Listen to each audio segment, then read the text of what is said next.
하나님의 말씀은 요나서 1장 1절부터 10절까지 보겠습니다. 구약성경 1287페이지에 있습니다.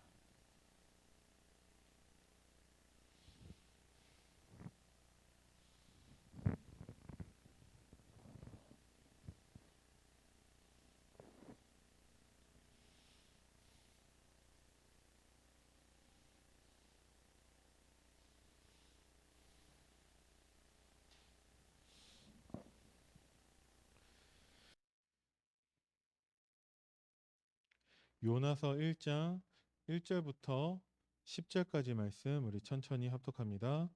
여호와의 말씀이 아미떼의 아들 요나에게 임하니라. 이르시되 너는 일어나 저 큰 성읍 니느웨로 가서 그것을 향하여 외치라. 그 악독이 내 앞에 상달되었음이니라 하시니라.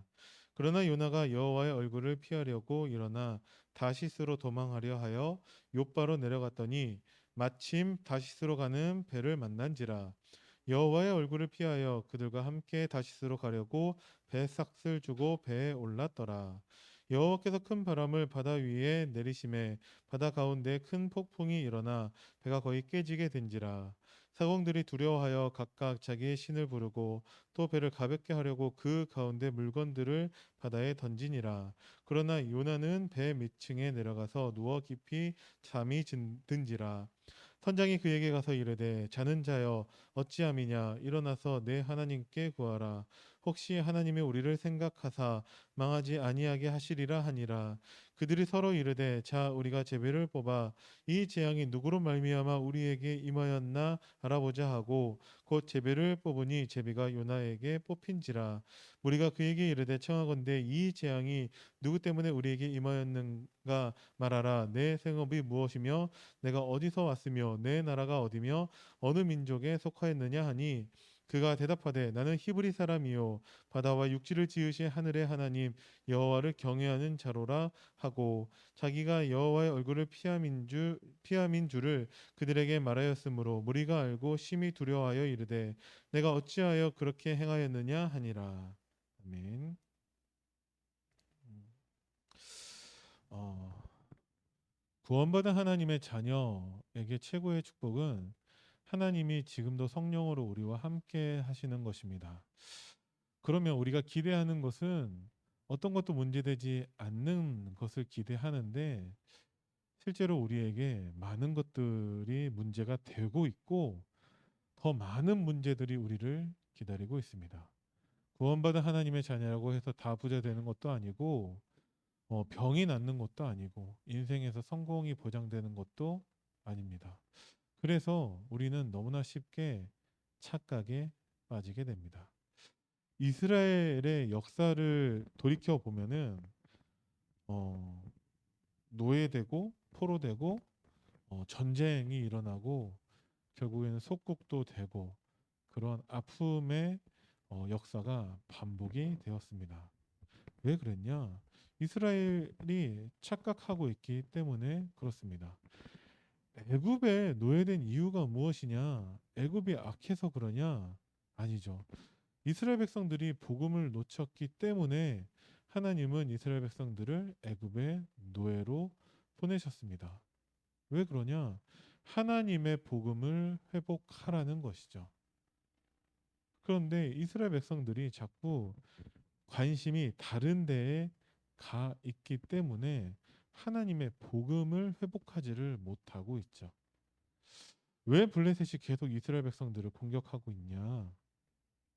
블레셋이 악한 것이 아니라 여기에서 속지 않고 진짜 그 이유를 깨달은 사람 두 명이 나오는데 사무엘이고 다윗입니다. 블레셋이 문제가 아니라 우리의 문제다. 그래서 사무엘은 모든 이스라엘 백성들을 미스바로 모이게 합니다. 그리고 다윗은 틀린 것을 버리고 하나님이 주신 진짜의 것을 붙잡고 모든 사람들 앞에 증인으로 섭니다. 골리앗이 쳐들어왔을 때 아무도 골리앗과 싸우려 하지를 않아요. 왜 그러냐? 하나님이 주신 진짜 것이 아니라 틀린 것을 붙잡고 있기 때문에 두려워할 수밖에 없고 낙심할 수밖에 없는 것입니다. 그때 다윗은 어, 망, 만군의 여호와의 이름만 가지고 그 골리앗 앞에 나가고 싸워서 승리합니다. 블레셋이 문제가 아니라 이스라엘 백성들이 복음을 놓쳤기 때문에 그런 것이죠. 또 강대국들 아수르, 아람, 바벨론, 로마 등의 나라들의 특징은 무엇이냐? 이스라엘 백성들이 진짜 복음 깨닫고 참 응답 받을 때에는 이 강대국들이 세계 복음화의 길이 되는데 이스라엘 백성들이 복음을 놓치게 되면은 다 이스라엘을 공격하는 적들이 되었습니다. 만약에 여러분들이 누군가가 나를 핍박하고 괴롭힌다라면은 그 사람이 복음을 전해 달라고 하는 것으로 여러분들이 하나님의 계획을 붙잡으시면 됩니다. 그래서 목사님께 그런 것들을 여쭤보면 목사님이 그렇게 대답을 참 많이 해주시거든요. 그 사람이 답을 달라고 하는 것이다. 근데 성경 어디를 봐도 진짜 이스라엘이 가지고 있을 때에는 다 전도 선교의 문이 되었고 복음을 놓칠 때에는 이스라엘을 공격했습니다. 왜 그러냐? 하나님의 복음을 회복하라는 것이죠. 자, 이것을 통해서도 우리가 알 수 있듯이 우리에게 있는 문제들은 문제가 아니에요. 우리가 복음을 붙잡고 있다면 우리가 복음으로 참된 예배를 회복할 수만 있다면 어떤 것도 우리에게 문제되지 않습니다. 그래서 하나님은 오늘도 하나님 말씀에 집중하기를 원하고 계십니다. 오늘 읽은 본문에서 요나의 착각이 나옵니다. 요나는 하나님께서 니누의 성에 가서 하나님의 복음을 선포하라고 말씀을 주셨음에도 불구하고 여호와의 낯을 피해서 다시스로 도망갑니다. 니누에는 어디에 있냐? 이스라엘을 기준으로 해서 동쪽에 있는 곳이에요. 그런데 어, 요나가 도망간 다시스는 어디냐? 서쪽에서도 저 끝에 있는 스페인에 있는 땅이 다시스입니다. 그런데 여호와의 낯을 피해서 하나님의 뜻과 반대되는 그곳으로 도망가는데 마침 다시스로 가는 배가 있습니다. 이거는 우리가 또 착각하게 된다라는 거죠. 하나님의 뜻과 안 맞는데 마침 거기에 도움되는 일들이 생겨요. 예배에 실패하고 있는데 시험 성적을 잘 맞아서 좋은 대학에 갈 수 있습니다. 그러면 어떻게 해야 됩니까? 그래도 좋은 건 좋은 거니까 좋은 대학에 가야 하지 않습니까? 대학을 어디를 가든지 그게 중요한 것이 아니라 그 렘넌트는 예배를 회복해야 됩니다. 제가 천안에 있었을 때 교회 중직자 한 분이 권사님 한 분이 기도 제목을 내놓는데 아들이 둘이 있었거든요. 그 중에서 첫째 아들이 똑똑하고 공부를 잘했어요. 근데 그 권사님의 기도 제목은 아들이 제발 서울대 가지 않기를 바라는 기도를 하셨습니다. 왜 그러냐? 지금 그 첫째 아들이 예배 맨날 실패하고 있는데 얘가 지금 서울대 가면은 얘는 더 의기양양해가지고 더 복음을 안 들을 거 아니냐. 그래서 나는 얘가 서울대 안 갔으면 좋겠고 얘가 대학 수능에 완전 실패했으면 좋겠다라고 말씀을 하셨습니다. 그래서 실제로 서울대 가지 않게 해달라고 하나님께 기도했었고 하나님이 응답하셔가지고 떨어졌어요. 그래서 서울대 못 갔습니다. 그래서 다른 대학을 가게 되었는데 그런데 하나님이 그 렘넌트에게 복음 듣게 하셔서 예배를 회복하시게 하시더라고요. 근데 참 놀랍고 신기한 것은 그 권사님의 믿음이라는 것이죠. 누가 뭐래도 자식이 서울대 간다고 하면은 다 좋아할 텐데 예배 실패하고 있는 그 아들의 서울대 진학을 그 권사님은 원하지 않으시더라고요. 우리가 착각하면 안 됩니다. 하나님의 뜻과 반대되는 나에게 무엇인가 잘 되는 일이 생긴다. 그것은 100% 사탄의 장난입니다. 우리가 하나님의 뜻과 맞고 안 맞고는 어떻게 할 수 있냐? 그래서 우리는 하나님 말씀에 집중을 해야 됩니다. 거기에 뱃사까지 내서 하나님과 뜻과 반대되는 그 일을 하는 데 있어서 돈도 내고 내 노력과 내 열심과 모든 것을 거기에 다 올인하고 있는 것이 불신자들만의 모습이 아니라 복음 가진 구원받은 하나님의 사람도 착각하게 된다면 얼마든지 그럴 수 있다라는 것이죠. 요나를 통해서 하나님은 우리에게 그러한 모습을 보여주고 계십니다. 그런데 배 타고 바다에 나아갔을 때 광풍을 만나게 되어지죠. 그래서 하나님은 돌아오게 하십니다. 광풍을 만났을 때 거기에서 사람들이 놀라서 살기 위해서 물건도 버리고 짐도 버리고, 왜냐하면 배를 가볍게 해야 되니까. 그리고 자기들의 신들을 부릅니다. 세상에 성공이나 과학이나 아니면 우리의 어떠한 노력이라도, 그리고 종교로는 우리에게 찾아오는 재앙을 막을 수가 없습니다. 그래서 하나님은 우리에게 복음을 회복하라고 하시는 거죠. 요나는 뭐 하고 있냐? 배 밑층에 내려가서 자고 있어요. 그런데 그게 안식이라고 보는 사람은 아무도 없습니다. 배 밑층에서 자고 있지만 지금 광풍을 만나서 그 배가 다 깨어지기 직전이라는 것이죠. 그렇게 세상 성공, 세상에서 주는 기쁨과 즐거움 등은 그런 거짓 안식이라는 것을 여러분들이 정확하게 아셔야 됩니다. 그래야지만이 복음도 좋지만 세상에도 한 발을 걸치고 있는 그 사람들에게 올바른 방향을 제시할 수가 있습니다. 하나님은 요나를 광풍을 통해서 죽이려고 하는 것이 아니라 하나님은 요나를 살리려고 하시는 것이죠.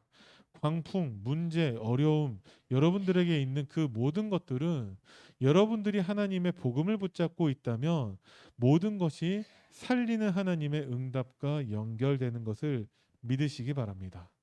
그러면 우리의 착각에서 중요한 것은 무엇이냐면 말씀과 묵상입니다. 자, 오늘 강단 말씀 들으면서 제가 떠오르는 생각인데, 하나님이 우리에게 말씀을 주세요. 그게 영의 양식이라면 하나님은 강단 말씀이라는 음식을 주실까요? 영의 양식 먹어야 되니까. 그런데 많은 사람들이 복음을 듣고 강단 말씀 들을 때 별로 맛있어 하지 않습니다. 소화해내지도 못할 때가 많아요. 안 먹는다라고 거부할 때도 많이 있습니다. 왜 그러냐? 하나님은 강단 말씀을 통해서 우리에게 음식을 주시는 것이 아니라 음식의 재료를 주시는 것입니다. 그러면 이 재료 가지고 요리를 해야겠죠. 왜 맛이 없냐? 예를 들어서 양파라고 한다면 아직 껍질도 까지 않은, 뿌리도 붙어 있는 그 양파 상태로 주시는 거예요. 그거 먹으면 탈나냐? 탈나지는 않죠. 근데 그것을 음식이라고 하지는 않습니다. 그래서 맛이 없는 거예요. 어떤 거는 흙도 묻어 있을 수 있고 세균도 묻어 있을 수도 있습니다. 그래서 먹으면 배탈이 날 수도 있어요. 그래서 하나님은 우리에게 그 음식 가지고 요리하라는 것이죠. 그게 묵상입니다. 하나님의 말씀을 나의 언약으로 붙잡는 그 시간이 여러분들에게 반드시 필요합니다.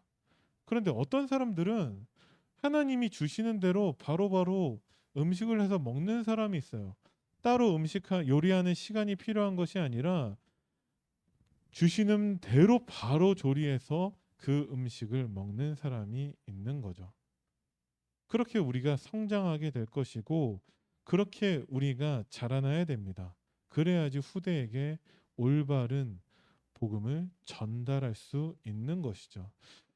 우리가 신앙생활을 10년을 하고 20년을 하고 30년을 했는데도 불구하고 이 요리를 못하는 사람들이 생각보다 많이 있습니다. 그러면 어떻게 하냐? 그 음식을 마치 어미새가 새끼 새한테 반쯤 소화시켜서 토해내서 먹게 하는 것처럼 그렇게 음식을 먹도록 도와주는 그런 것들이 교회에 많이 있어요. 그걸 뭐라고 하냐? 다락방이라고 한다라는 것이죠. 그것을 위해서 훈련도 하고 있습니다. 그런데 훈련을 가요.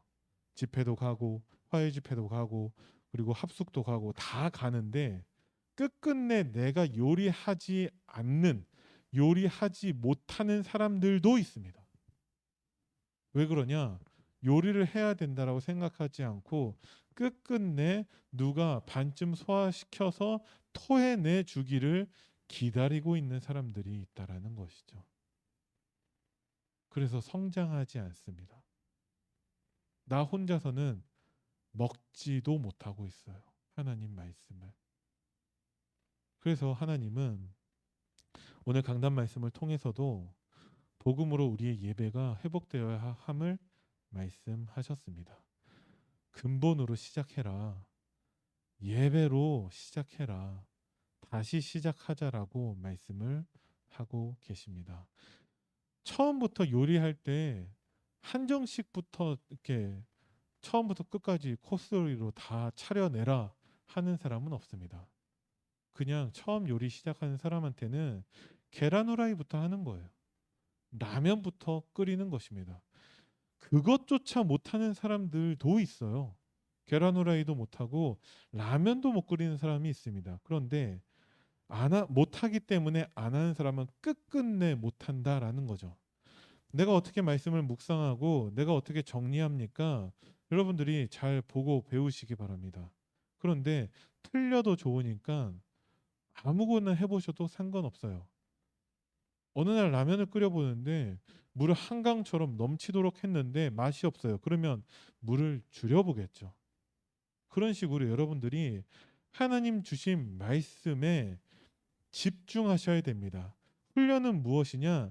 하나님 말씀에 집중하는 것입니다.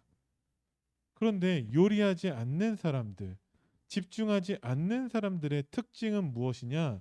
그 시선이 응답에 가 있다라는 거예요. 30년 동안에 우리가 밥을 먹었는데 왜 응답이 없냐라고 얘기를 합니다. 왜 응답이 없냐? 내가 요리하지 않기 때문에 그래요. 내가 집중하지 않고 내가 묵상하지 않고 내가 나의 언약으로 붙잡지 않기 때문에 응답이 없는 것입니다. 심지어는 비교도 해요. 아니 우리 교회는 왜 응답 못 받냐? 저 옆에 있는 교회는 응답 받는데 아니 우리 목사님은 왜 저러시냐? 저 목사님은 되게 응답 많이 받는데 이런 식으로 비교도 합니다. 그 얘기는 하나님이 실수하신다라는 거죠. 하나님이 실수하셔서 나를 이 응답 못 받는 교회로 보내셨다. 하나님이 실수하셔서 나를 저 목사님을 만나게 하셨다. 이 얘기라는 거예요. 문제는 무엇입니까? 내가 착각하고 있는 것이죠. 내가 하나님의 말씀을 가지고 진짜 예배를 회복한다면 하나님의 복음으로 우리가 나의 언약으로 정리하고 묵상할 수 있다면 하나님은 우리에게 그 영의 양식을 통해 힘 주시고 그 음식을 먹으면서 행복하게 하시고 우리를 자라나게 하십니다. 그래서 우리의 시선은 응답이 아니라 훈련에 있어야 한다라는 거죠. 하나님 말씀에 집중하는 것입니다. 지난주 강단 말씀 결론이 기억나십니까? 말씀은 반드시 성취됩니다. 기도 응답은 되어집니다. 전도는 되어집니다. 누구에게 그것이 되어집니까? 하나님 말씀에 집중하는 사람, 죽으시고 부활하신 그 그리스도를 누리고 증언하는 사람에게는 말씀이 성취되고 기도 응답 되어지고 전도가 되어진다라고 하신 거예요. 그러면 우리가 집중해 봐야죠. 내가 하든 못하든 말씀 가지고 깊은 시간 속으로 들어가 봐야 됩니다. 하나님 주신 귀중한 음식의 재료 가지고 다 버리지 말고 그냥 다 씹어 먹지 말고 그것을 요리해 보는 것입니다. 그게 묵상이라는 거예요. 아무것도 하지 않은 상태에서 다 줬는데 재료도 주고 조리법도 알려주셨어요. 어떻게 이렇게 요리를 해라. 그게 강단 말씀이죠. 근데 복음은 아는데 재료를 앞에 두고 조리법을 전혀 참고하지 않고 아무것도 안 하니까 먹지를 못하는 것입니다. 그러다 배고프면 아무거나 먹어요. 그래서 또 배탈이 납니다. 그게 우리들의 모습이라는 것이죠. 착각에서 벗어나서 우리는 하나님이 우리에게 주시는 교훈에 집중해야 됩니다. 자, 세 가지 종말을 아는 자는 반드시 응답을 받습니다. 개인 종말, 시대 종말, 지구 종말인데 종말이라 해서 망한다라는 것이 아니라 이 모든 것의 끝은 어디냐? 마태복음 24장 14절이라는 것이죠. 복음이 증거된 후에야 끝이 온다라고 말씀을 하셨습니다. 그래서 세 가지 종말을 알고 있는 사람은 반드시 응답을 받을 수밖에 없습니다. 왜 그러냐? 이 모든 종말이 복음으로만 가능하다라는 것이죠. 복음이 무엇입니까? 여러분들 다 알고 계시는데 사탄 문제, 하나님 떠난 문제, 죄 문제는 우리의 노력으로 우리가 가지고 있는 재산으로 우리의 열심으로 우리의 종교 생활로는 이 문제가 해결되지 않기 때문에 하나님께서 우리에게 그리스도라는 유일한 해답을 주셨습니다. 이게 종말이라는 거예요. 이 그리스도의 복음이 전파된 후에야 개인 종말, 시대 종말, 지구 종말이 오는 것입니다. 그래서 우리는 망할 것을 걱정하지 말고 우리는 때를 얻든지 못 얻든지 하나님의 복음을 전달해야 되는 것이죠.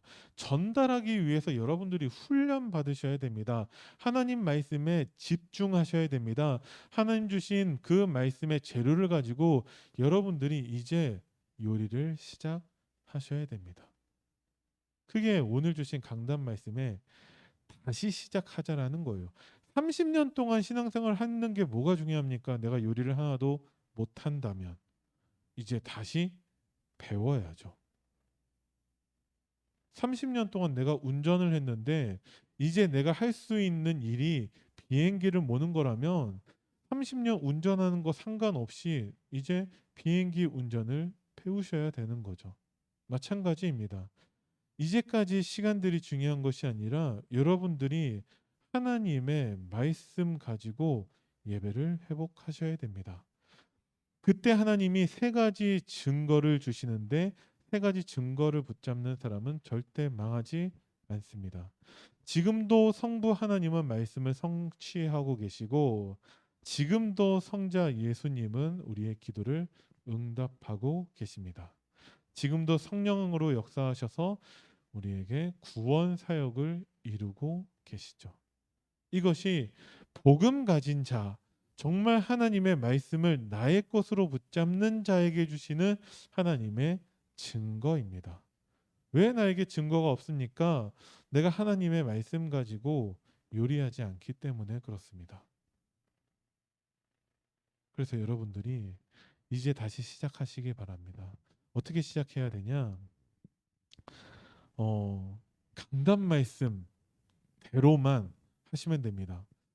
라면 회사에 다니는 사람들이 얘기하는데 라면을 가장 맛있게 먹는 방법은 라면 봉지에 있는 조리 방법대로 하는 것이 가장 맛있다라고 합니다. 그냥 대충 써놓은 것이 아니라 갖가지 조건을 다 사용해 봐서 많은 사람들에게 먹게 해 봤을 때 가장 많은 의견으로 나온 것을 채택해 가지고 그 라면 봉지에다가 조리법을 써 놓는 거예요.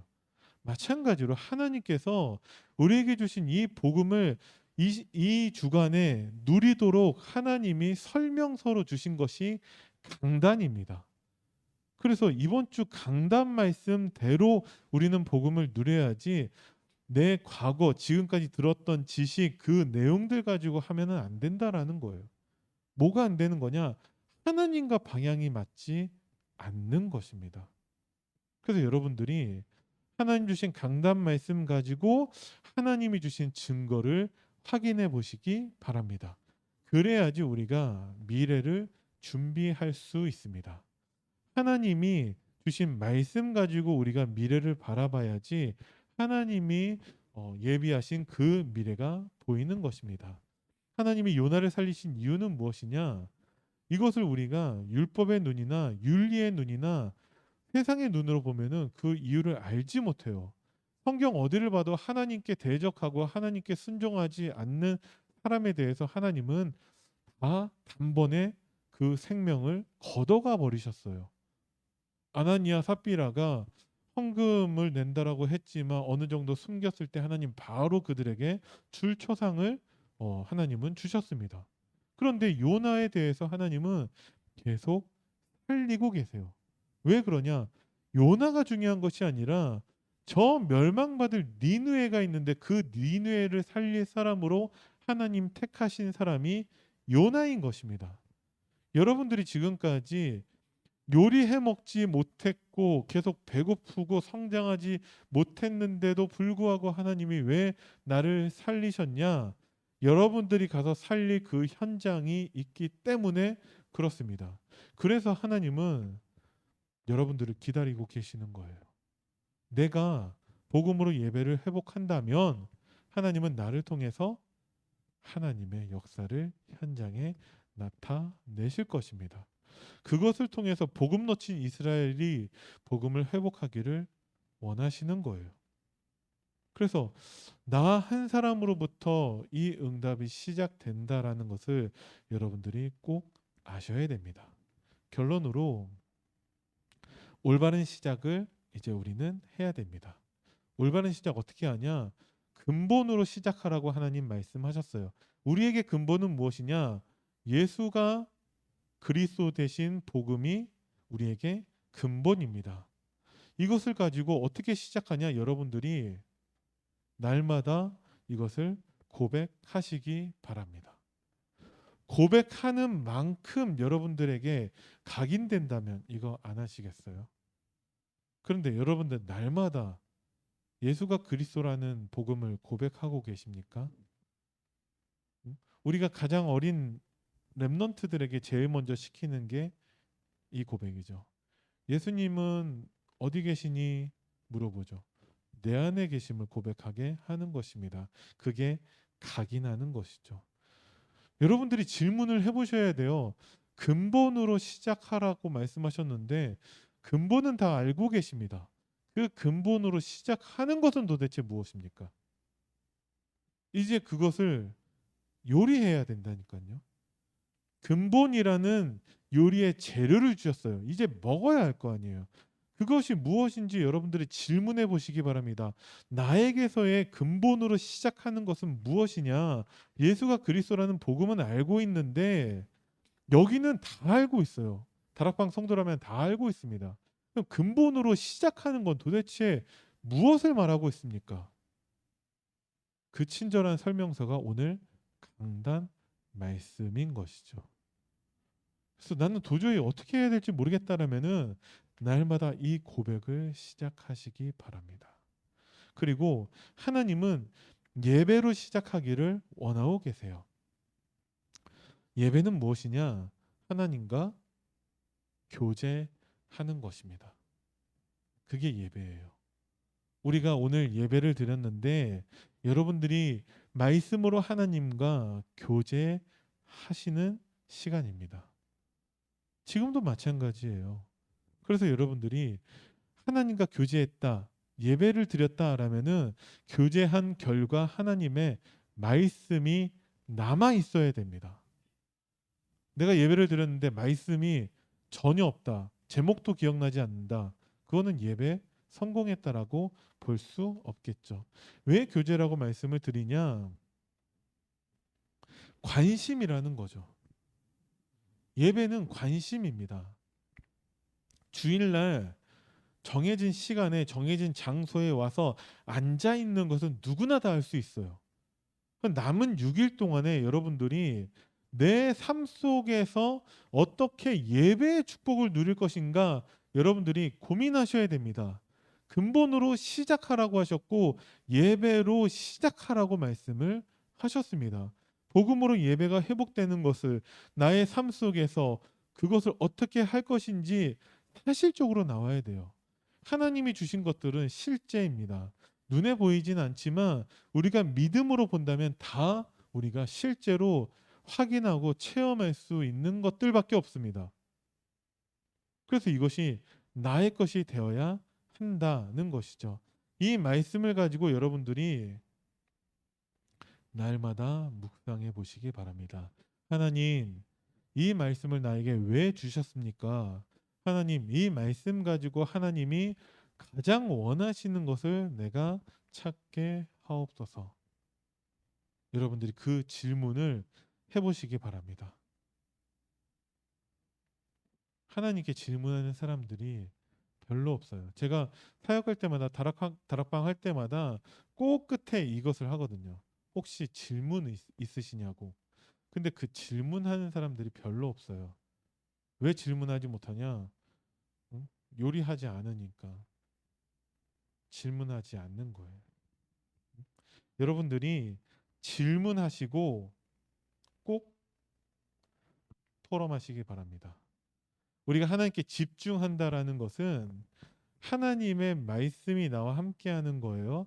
그 말씀을 여러분들이 나누셔야 됩니다. 말씀 말고 다른 어떤 것도 우리는 말하지 않겠다라는 그 각오로 우리는 말씀에 집중해야 됩니다. 욥기서가 42장으로 끝나는데 욥기서 42장의 주제는 욥의 회개입니다. 욥은 틀린 말 한 적이 없어요. 차라리 욥은 진짜 믿음의 고백을 하는 사람입니다. 처음 등장했을 때부터 욥은 하나님께서 인정하시는 사람이었어요. 욥은 사탄에게 하나님이 자랑하는 사람이었습니다. 욥은 문제가 왔을 때에도 입술로라도 불신앙하지 않았습니다.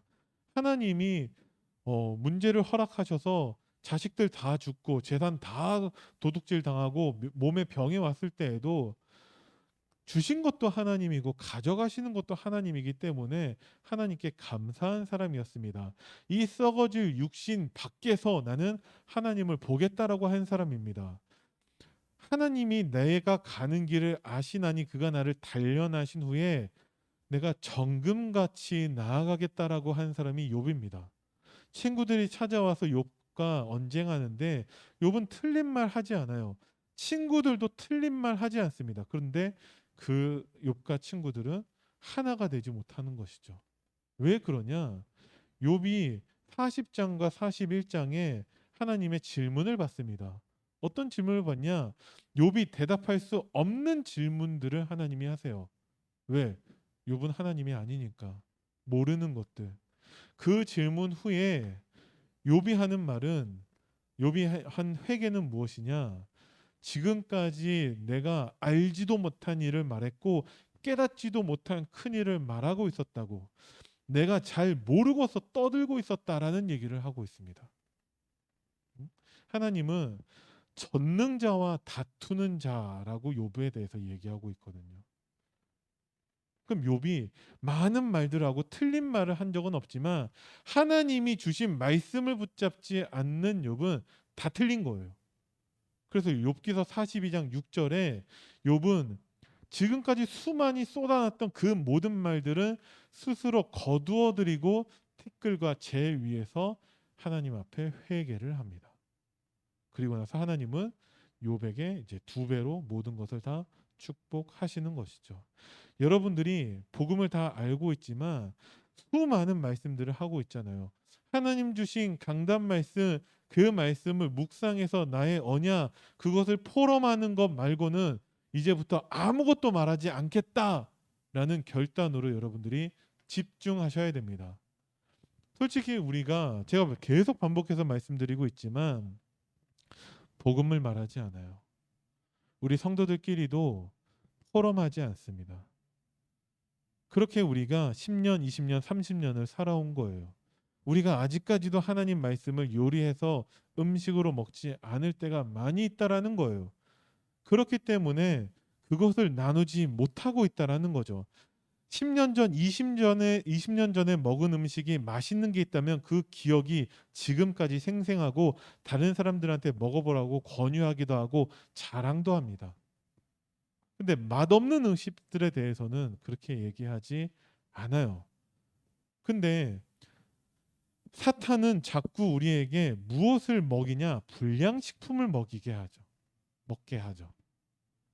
그게 당장 먹었을 때는 달콤하고 먹음직도 하고 보암직도 한 것들이에요.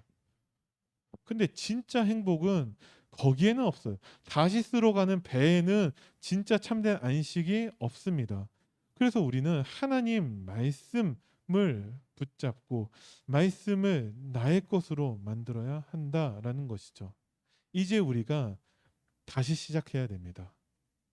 이제 우리가 근본으로 시작하고 예배로 시작하고 하나님 주신 말씀으로 시작해야 됩니다. 유광수 목사님도 지난주 중직자 대학원에서 말씀하셨는데 중직자분들에게 하나님 말씀 붙잡고 기도하는 깊은 시간 말고는 나머지는 하지 말라고 말씀하십니다. 다른 것들은 하지 마세요. 여러분들이 교회 안에서라면 우리 삶 속에서 그러기 쉽지 않으니까 교회 안에 있는 동안만이라도 강단 말씀 말고는 아무것도 말하지 마시기 바랍니다. 그 뜻을 정하셔야 돼요. 근데 안 그러고 싶거든요. 우리가 다른 것들 말하고 싶거든요. 불량식품들을 서로 나눠 먹기를 원하고 있습니다. 그만큼 우리가 체질이 안 되고 있다라는 것이죠. 이제 다시 시작하시기를 바랍니다. 하나님은 욥을 통해서 그 니느웨에 하나님의 복음을 증거하게 하십니다. 어떻게 증거했냐? 너희들 회개하지 않으면 40일 후에 멸망할 거라고 그렇게 전해요. 그런 복음이 어디 있어요? 그런데 그 요나가 전하는 말 듣고서 그 니느웨에 사는 모든 사람들이 하나님 앞에 회개를 합니다. 현장은 여러분들을 기다리고 계세요. 내가 준비되는 만큼 여러분들이 그냥 전달하셔도 현장에서 예비된 사람들은 다 주의 복음을 듣고 믿고 돌아오게 됩니다. 그래서 조금만 우리가 근본으로 돌아가고 하나님 예배로 우리가 올바른 시작을 하게 되기를 바랍니다. 말씀을 집중해 보시고 말씀에 여러분들이 할 수 있는 대로 묵상해 보시기 바랍니다. 나를 통해 반드시 현장 살리는 응답이 하나님이 증거로 주실 줄을 믿습니다. 기도하겠습니다. 살아계신 하나님 은혜를 감사드립니다. 이제 우리가 근본으로 다시 시작하게 하시고 예배로 다시 시작하게 하옵소서. 예수가 그리스도라는 복음 말고는 다른 모든 것들은 다 버리게 하시고 하나님의 말씀 가지고 나에게 진짜 영의 양식으로 삼아 그것을 요리해서 정말 우리가 말씀의 양식을 먹고 힘을 얻게 하시고 그 힘 가지고 현장을 살리고 생명을 살리게 하옵소서. 감사를 드리며 우리 주 예수 그리스도 이름으로 기도드립니다. 아멘.